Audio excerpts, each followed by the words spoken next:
The paper crinkled in Hiram's dirty hand, a trade deed that would haunt the frontier forever. He didn't look at the tears streaming down his daughter's round, flushed face. He only saw the map to the gold-rich northern pass. He thought he was discarding a burden to claim a fortune. What he didn't know was that he had just handed away the only person capable of surviving the storm that was coming for them all. The year was 1874, in the cruel shadow of the Sierra Nevada mountains, where the wind cut through leather coats like a butcher's knife. The wagon train had stalled at the edge of the Uncompahgre wilderness, a place the locals called the Valley of Ghosts. Desperation hung in the air, thick as the smell of wet wool and unwashed bodies. Winter was arriving early, whispering threats of starvation to every family huddled around the dying fires. But for Rose, the cold outside was nothing compared to the chill radiating from her own father. Rose was a big woman, her frame carrying the weight of 20 years of ridicule, and the heavy, starchy biscuits her father, Hiram, forced her to cook, but despised her for eating.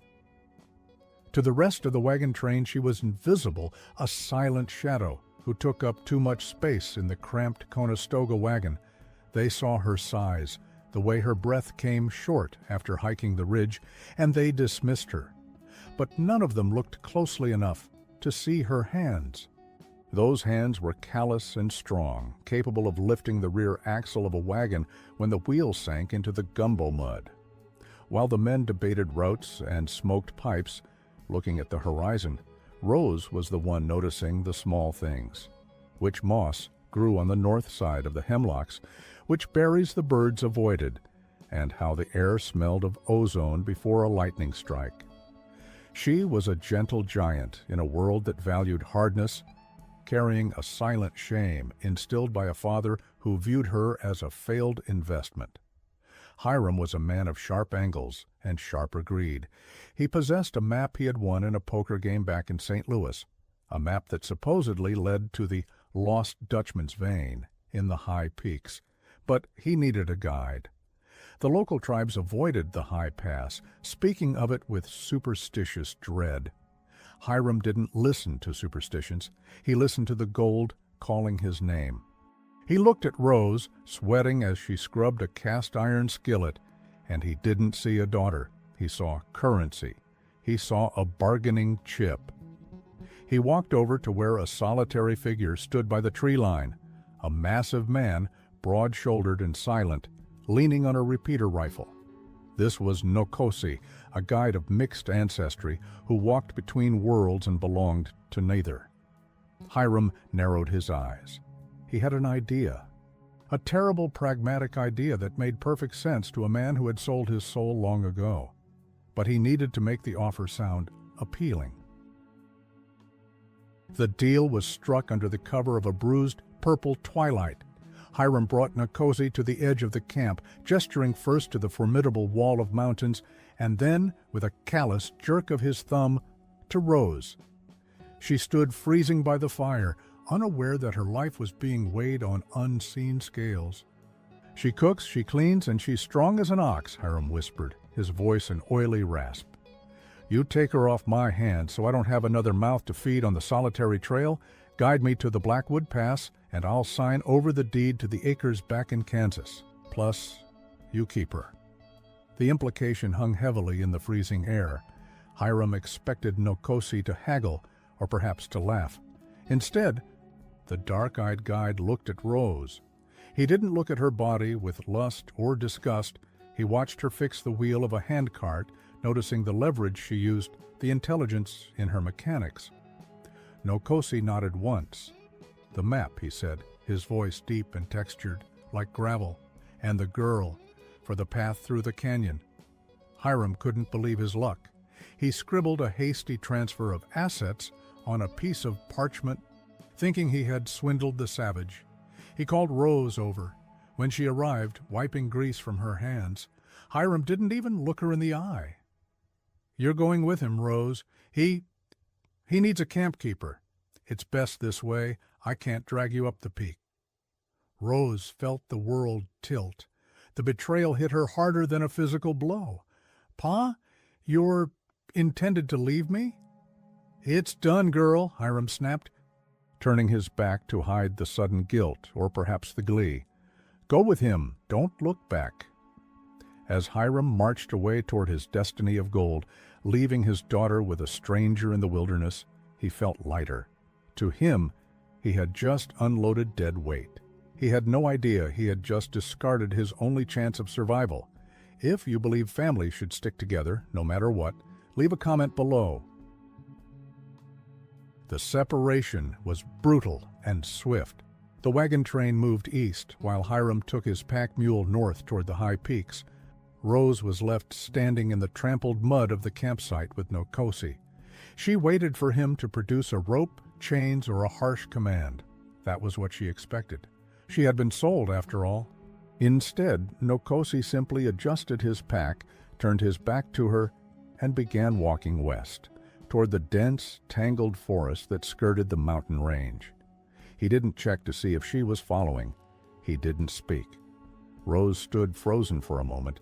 She looked at the fading dust of her father's departure, then at the broad back of the stranger moving into the trees. Fear clawed at her throat, but the fear of being left solely alone with the wolves was greater. She hoisted her heavy canvas sack, containing her only 2 dresses and a few sentimental trinkets, and hurried after him. The first hour was a silent torture. Nokosi set a pace that was punishing, his long legs eating up the uneven ground. Rose, unaccustomed to this terrain and cursed with ill-fitting boots, stumbled constantly. Her breath roared in her ears, a ragged rhythm of exhaustion. Every time she tripped, she flinched, expecting a strike. But Nokosi never stopped. He never turned. He just paused, listening to the wind, waiting exactly 3 seconds for her to scramble up, and then continued. They were heading into country that looked prehistoric. The trees here were ancient, their roots twisting like solidified snakes over the mossy earth. The temperature was dropping with every mile they put between themselves and the valley floor. Rose's legs burned, her lungs ached, and a deep, simmering anger began to replace her sorrow. Why was he taking her? Where were they going? She saw him stop abruptly ahead. She caught up, panting, sweat freezing on her forehead. Nokosi was looking at a patch of disturbed earth. He knelt, touching the soil. "Bear," was all he said. It was the first word he had spoken to her in 3 hours. He looked up at her, his expression unreadable. "Big one?" Rose looked at the tracks. She didn't see just a track. She saw the crushed berries nearby. "He's eating bitter root," she wheezed, surprised by her own voice, helping his stomach before hibernation. Nokosi's eyes widened a fraction. It was a microscopic reaction, but it was there. He looked at the track, then at the berries, then at Rose. He stood up, the silence shifting from oppressive to contemplative. "Keep up," he said, but his pace slowed just a fraction. But as the sun began to dip behind the jagged peaks, painting the sky in bruises of purple and red, Rose realized they weren't just walking into the wilderness, they were walking into a trap. The terrain turned against them as they ascended. The soft mulch of the forest floor gave way to jagged shale and slippery granite. For a woman of Rose's size, every step was a battle against gravity. Her knees screamed in protest, and the straps of her bag dug deep trenches into her shoulders. She fell hard on a patch of black ice, her knee striking stone with a sickening crack. The pain was blinding. She lay there, face pressed against the cold rock, tears finally spilling over. She waited for the insult. Lazy, clumsy, useless. The words her father had etched into her soul. A shadow fell over her. She flinched, curling into a ball. A hand reached down. It wasn't grabbing her hair or her collar. It was open. Rose looked up. Nokosi stood there, his face stern, but not cruel. He wasn't offering to carry her. She was too heavy for that, and they both knew it. He was offering balance. "The rock respects only footing," he said quietly, "not speed." She took his hand. His grip was like iron, stabilizing her as she hauled herself upright. She expected him to let go immediately, but he held her arm until she tested the injured knee. It throbbed, but it held. "Can you walk?" he asked. "I have to, don't I?" Rose snapped, the pain making her bold. "Since I'm your property." Nkosi tilted his head, a strange light in his eyes. He reached into his pocket and pulled out the crumpled paper Hiram had signed. The deed, the bill of sale. He held it up to the wind, then, with deliberate slowness, he ripped it in half, then into quarters. He opened his hand and let the wind carry the confetti of paper over the cliff edge. "I do not trade in people," Nkosi said. "I traded for a partner. The mountain is too big for one alone." Rose stared at the fluttering paper, her mind reeling. He hadn't bought a slave. He had bought help. But why her? "Why?" she whispered. "I saw you lift the wagon axle," Nkosi said, turning back to the trail. "Strong back, sharp eyes. Your father saw only weight. I saw power." He started walking again. Rose stood there, the cold wind biting her cheeks, but a strange warmth blooming in her chest. For the first time in her life, someone had looked at her bulk and seen power, not waste. She gritted her teeth, ignored the screaming pain in her knee, and followed him. But she noticed something odd. Nkosi wasn't leading them blindly. He was checking the geological formations, tapping the rock with a small hammer every few miles. He wasn't just walking. He was hunting for something specific. Night fell, like a heavy curtain. They made camp in a shallow cave protected from the biting wind. A fire crackled between them, tiny sparks rising to die against the soot-stained ceiling. Nkosi prepared a simple meal, dried venison and water. He took his portion, then handed Rose a helping that was exactly equal to his own. Rose stared at it. Her father had always rationed her food, claiming she didn't need it, starving her in a misguided attempt to change her, which only made her body hoard every calorie. "Eat," Nkosi said, noticing her hesitation. "Fuel for the engine?" They ate in a companionable silence that felt safer than any conversation Rose had ever had. As the firelight danced on the walls, Rose gathered her courage. "You speak English well," she ventured. "Better than the traders." "My mother was of the people," Nkosi said, poking the fire. "My father was a surveyor from Virginia. He taught me to read rocks and words. He left when the gold didn't show." "My father never leaves until he gets what he wants," Rose said bitterly, "or until he trades what he doesn't want." Nkosi looked at her across the flames. "He traded you for a map to the Blackwood Pass." "The shortcut," Rose nodded, "to the gold fields." Nkosi shook his head slowly. "Not a shortcut, a chimney." "What?" "The Blackwood Pass is a box canyon," Nkosi explained, his voice low. "At this time of year, with the snows coming, it is a grave. The wind pushes the snow into the neck. Once you go in, you do not come out until spring, if you survive." Rose felt a chill that had nothing to do with the winter. He's going to die? If he follows the map he prizes so much?" "Yes." Rose stared into the fire. Her father was cruel. Yes, but he was her father. He had sold her to save himself, and in doing so, walked directly into a death trap. "Why didn't you tell him?" she asked, her voice trembling. "He would not have listened," Nkosi said. "Men like him hear only the echo of their own greed. But I could save one." He looked at her, his dark eyes intense. "I could not save both. I chose the one who knew the berry from the poison." In that moment, the dynamic shifted. Rose wasn't a victim of kidnapping. She was a survivor of a rescue mission she hadn't even known was happening. But as the fire died down, a howl echoed from the darkness outside. Closer this time. Wolves. And not just any wolves. These sounded desperate. 3 days later, they reached the timberline. The air was thin, and the world was reduced to gray rock and white snow. But Nokosi stopped at a ridge overlooking a vast, bowl-shaped valley hidden between three peaks. "Here," he said. Rose looked down.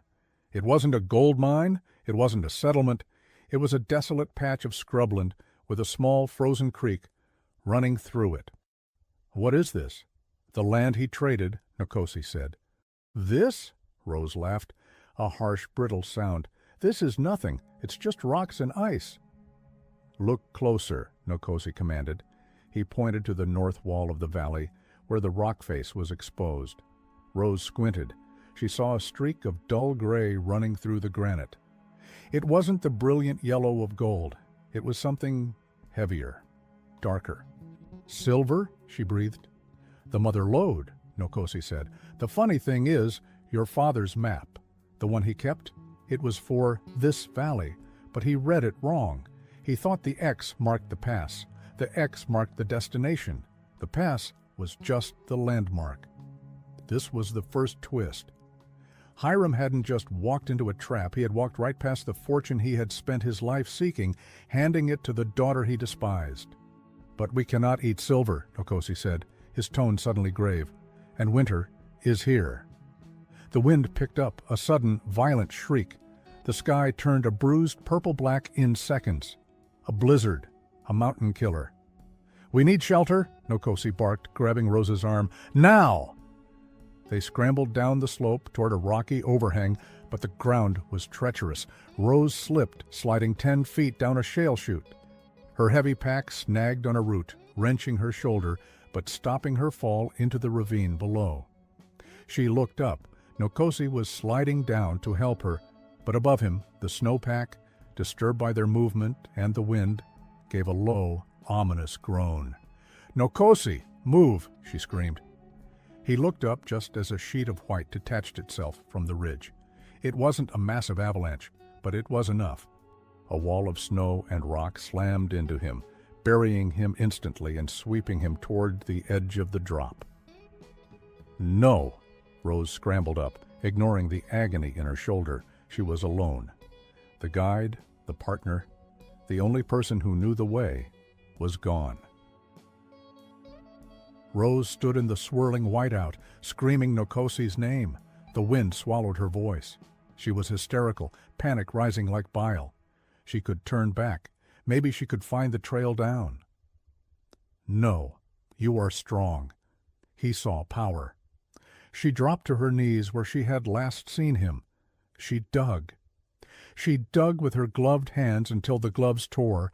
Then she dug with her bare fingers, her nails breaking against the ice. Her hand hit something soft. Leather. She pulled, bracing her feet against a boulder. She heaved with every ounce of the weight she had always hated. She used her mass as an anchor, leaning back, pulling against the crushing weight of the snow. Slowly, agonizingly, Nokosi's form emerged. He was blue-lipped, unconscious, his leg twisted at a wrong angle. He was alive, but barely. Rose looked at the man who was nearly twice her size. She couldn't act the damsel now. She grabbed the straps of his pack, lashed them to her own waist, and then gripping him under the arms, she began to drag. She dragged him 50 yards to the shelter of the overhang. She built a windbreak from stones and snow, her movements frantic but precise. She gathered dry moss from the crevices, striking flint to steel until a small flame sputtered to life. Nokosi groaned, his eyes fluttering open. He looked at her, then at the shelter, then at his leg. "Broken," he whispered through chattering teeth. "I know," Rose said, her voice steady. She took charge. She was no longer the follower. "I need to set it. Bite on this leather." She set the leg. He screamed once, a raw sound that was lost in the storm, and passed out. Rose sat back, trembling. She was alone at 8,000 feet with a crippled man, a blizzard raging, and night falling. She looked at her hands. They were bloody and raw, but they had done the work. She had saved him. The midpoint was passed. Rose was no longer luggage. She was the leader. The storm raged for 3 days. The world became a white void. Inside the small shelter, The supplies were dwindling. Nkosi was burning with fever, his wound infected. He spoke in his mother's tongue, delirious, calling out to ghosts. Rose rationed the food. She gave Nkosi the bulk of it, eating only scraps herself. She melted snow for water, dripping it into his mouth. But the cold was a living thing, seeking any gap in their clothing. And they weren't alone. On the second night, Rose heard the scratching. She peered through a gap in the stone wall. Eyes, yellow, intelligent eyes glowing in the darkness. The wolves had tracked them. Nkosi woke, his eyes glassy. "Gun," he rasped, pointing to his pack. Rose grabbed the heavy repeater rifle. She had never fired one. "They wait for the fire to die," Nkosi whispered. "Don't let it die." The wood was gone. Rose looked around the small cave. There was nothing left to burn. "The map," Nkosi said, lucid for a fleeting second. "Burn the map case." It was leather and wood. It would buy them an hour. "And then?" Rose asked. "Then you shoot," he said, and slipped back into the fever. Rose held the rifle. She watched the yellow eyes circle closer. She had a moral dilemma. She could take the remaining food, leave the dying man as a distraction, and try to make a run for the tree line at dawn. That's what her father would do. That's what the frontier taught. Survival of the fittest. She looked at Nkosi's sweating face. He had ripped up the deed. He had called her a partner. Rose fed the map case to the fire. She jacked around into the chamber. "Come and head it," she whispered to the darkness. "What would you do? Save yourself or fight a losing battle? Comment below." The fire died.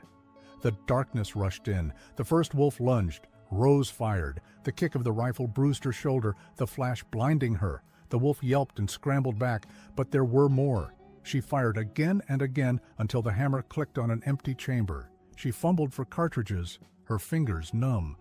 A wolf, gaunt and desperate, leaped onto the ledge, snarling. It was inches from Nkosi's throat. Rose didn't reload.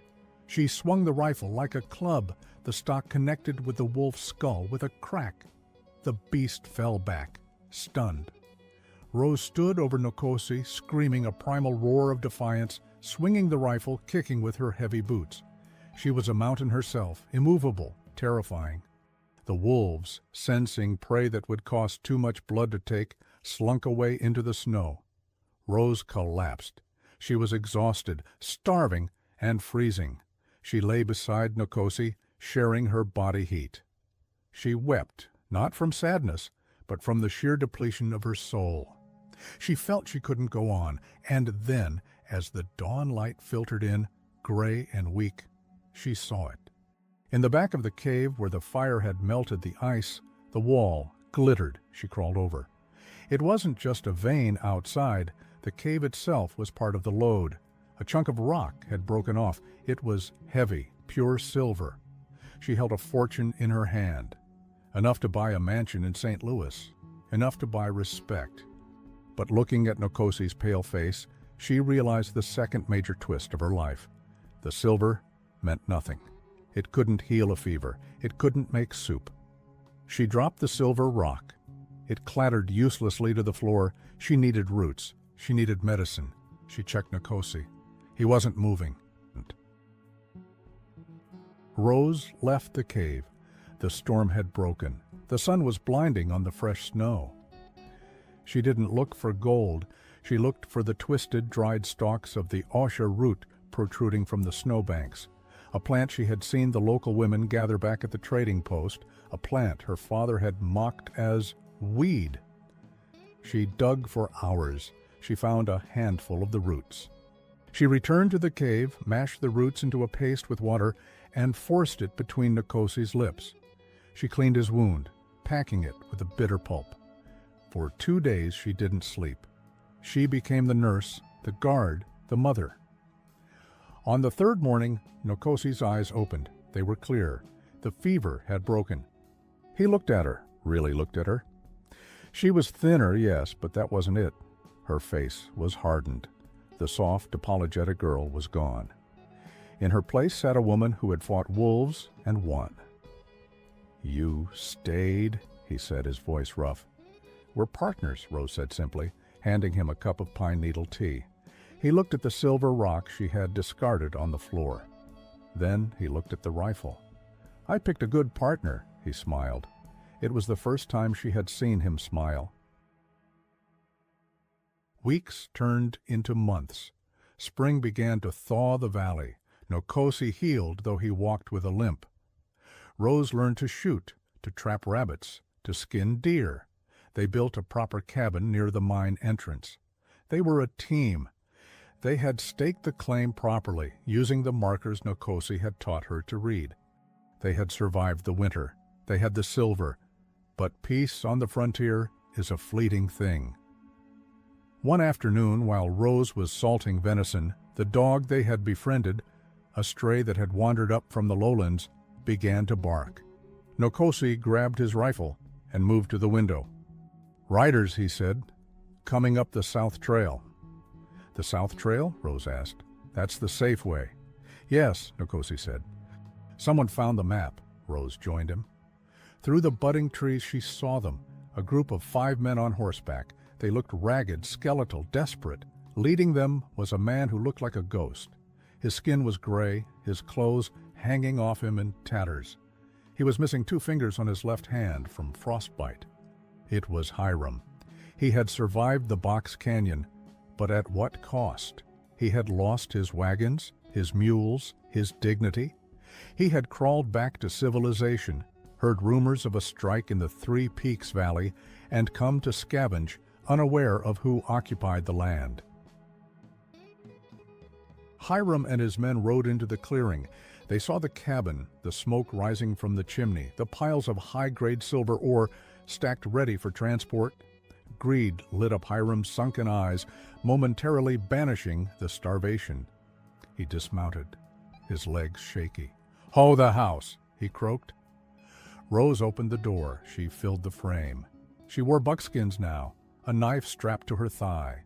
Hiram blinked. He staggered back a step. "Rose? Father," she said. Her voice was flat, devoid of the fear that used to define her. "My God," Hiram gasped. Then a twisted smile formed. You're alive, and—" He looked around at the silver. "You found it! My map! I knew the Indian would be useful." He stepped forward, arms open, acting the part of the relieved parent. "I've come for you, girl. I've come to take you home. We're rich." Nokosi stepped out from the shadows of the cabin, leveling his rifle at Hiram's chest. The other 4 men with Hiram reached for their guns, but they were slow, weakened by hunger. "The girl stays," Nokosi said. "She's my daughter," Hiram spat, his demeanor changing instantly from fawning to vicious. "And this is my claim. I have the original deed to the land in Kansas that I traded for." "Well, for this." "You traded her," Nokosi reminded him, "for a map to a grave." Hiram sneered. "A trade's a trade. But I'm here now. Rose, get your things. We're taking over." He looked at his men. "Boys, looks like we found our retirement." The threat was clear. They were 5 desperate men against a cripple and a woman. "Rose," Hiram commanded, using the tone that used to make her flinch, "step aside." Rose didn't move. She looked at the pathetic, hateful man who had birthed her. "No," she said. Hiram's face turned purple. "What did you say to me?" "I said no." Rose stepped off the porch. She was taller than him now, or so it seemed. "You sold me, Pa. You traded me like a mule because you thought I was worthless. You wanted the land? You wanted the gold?" "I am your father. I own you," Hiram shrieked, reaching for his pistol. Bang. A shot rang out. But it wasn't Hiram's gun. It wasn't Nokosi's either. Rose held the smoking pistol she had drawn with lightning speed. She hadn't shot him. She had shot the hat off his head. The silence that followed was deafening. "That was a warning," Rose said calmly. Then came the third twist. "You don't own me," Rose continued, "and you don't own this mine. In fact, you don't even own the land in Kansas anymore." "What are you babbling about?" Hiram stammered, shaking. Rose pulled a folded, weathered paper from her tunic. That day you signed the trade deal? You were so eager to get rid of me, so arrogant. You didn't read the text Nokosi wrote out." Hiram squinted. "It wasn't a bill of sale for me," Rose said. "It was a transfer of all prospecting rights held by the signatory to the bearer and his designated partners." Nokosi smirked. "I learned my letters from a lawyer, Hiram. You signed over everything you had, present and future, in these mountains. This mine belongs to Rose, legally." Hiram's jaw dropped. He had been so blinded by his view of Rose as property that he hadn't scrutinized the receipt. This is robbery," Hiram screamed. "No," Rose said, "it's business." She looked at the starving men behind him. "I need workers," she announced to them. "The pay is fair, the food is warm, but she pointed at Hiram, "he isn't welcome." The four men looked at Hiram, then they looked at the smoke curling from the chimney. They dropped their guns and walked toward the cabin, leaving Hiram alone. Hiram stood alone in the mud. He was stripped of power, stripped of wealth, stripped of his men. "Rose," he whimpered, his voice cracking, "please, I'm starving." Rose looked at Nokosi. He gave a slight nod. She went inside and came back with a sack of supplies, dried meat, hardtack, and a canteen. She threw it at Hiram's feet. "For the road," she said. "Where am I supposed to go?" he asked, tears of self-pity streaming down his face. "South," Rose said. "The valley is safe now, but don't come back." Hiram looked at his daughter one last time. He didn't see the fat girl anymore. He saw a titan of the frontier. He picked up the food, charity from the child he discarded, and turned his mule around. Rose watched him go until he was swallowed by the trees. She felt a weight lift off her shoulders, heavier than any pack she had ever carried. By the following year, the valley had transformed. The cabin was now the heart of a bustling homestead. The Silver Rose mine was producing high-grade ore. The men Hiram had brought, and others who drifted in, worked the land with respect. Rose sat on the porch, reviewing the ledger. She wore a fine dress made of blue silk, but underneath she still wore her sturdy boots. Nokosi walked up, leaning on a cane he had carved himself. He placed a hand on her shoulder. "The traders are here," he said. "They ask for the owner." Rose stood up. She didn't hide behind anyone. "Send them up," she smiled. She had lost the weight of her father's judgment. She had found a family not of blood, but of bond. She hadn't just survived the trade, she had won it. She looked out over the valley, her valley, the place where she died and was reborn. Hiram had traded his daughter because he judged her by the space she took up, not the spirit she held within. He thought he was buying a future, but he sold the only thing that mattered. Rose proved that worth isn't measured in pounds or appearance, but in the strength of the heart when the winter winds blow. She turned a sentence of death into a legacy of life. Sometimes the things we reject are the very things that could save us, and sometimes we have to lose the people who hold us back to find the strength to move forward. If Rose's journey inspired you, please hit the like button and subscribe for more tales from the frontier.